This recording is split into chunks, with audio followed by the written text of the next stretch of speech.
Китае состоялась презентация кроссовера Geely BoyUA L. Под именем BoyUA на родине марки продается знакомый россиянам Atlas, поэтому BoyUA можно назвать новым Атласом. В Китае этот кроссовер продается с 2015 года. Теперь же состоялась премьера совершенно новой модели второго поколения. Буквенная приставка L здесь имеет двойной смысл. Во-первых, новый кроссовер с внутренним кодом FX11 лонговый, он заметно длиннее предшественника. А во-вторых, буква L станет обозначением второго поколения, так как первое до сих пор остается в строю. BoyUA L не имеет ничего общего с прошлой моделью.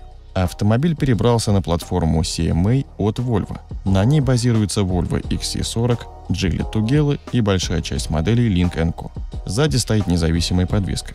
Колесная база растянута до 2777 мм. Это на 107 мм больше, чем у прежнего Атласа, и на 77 мм больше, чем у Тугелы. BoyUA L на 126 мм длиннее 4670 мм и на 69 мм шире предшественника 1900 мм. Получается, что новинка даже крупнее, чем длиннобазный Hyundai Tucson. Новый Atlas L идет вразрез с привычным представлением о моделях компании Geely. Он базируется на концепте Geely Vision Starburst, что особенно заметно в оформлении передней части. У кроссовера сверхтонкая потайная оптика.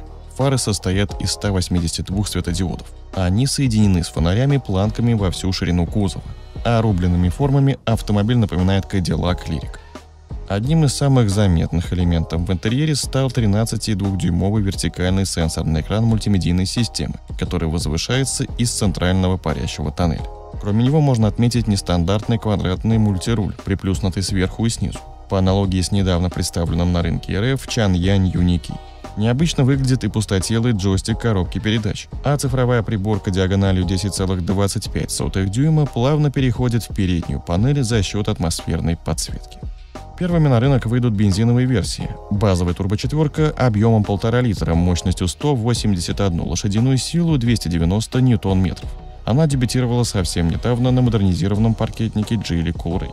Вторая модификация с 2-литровым турбомотором на 218 лошадиных сил и 325 ньютон-метров. Он уже известен по модели Tugela.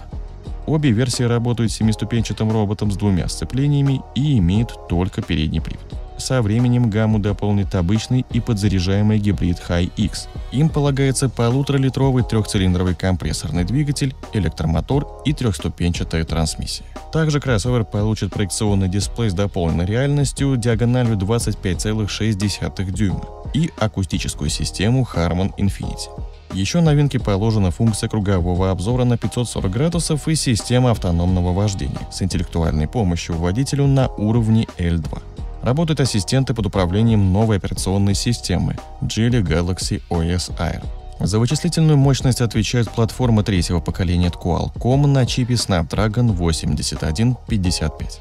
Цены пока не объявлены, но и для нас это не ориентир. Все равно в России новый Atlas L будет куда дороже, чем в Китае. Но то, что новинка появится на рынке РФ, можно не сомневаться. В ходе презентации представители Geely назвали Atlas L первой глобальной массовой моделью. Как вам новинка? И понравился ли вам новый дизайн от Geely? Поделитесь своим мнением в комментариях.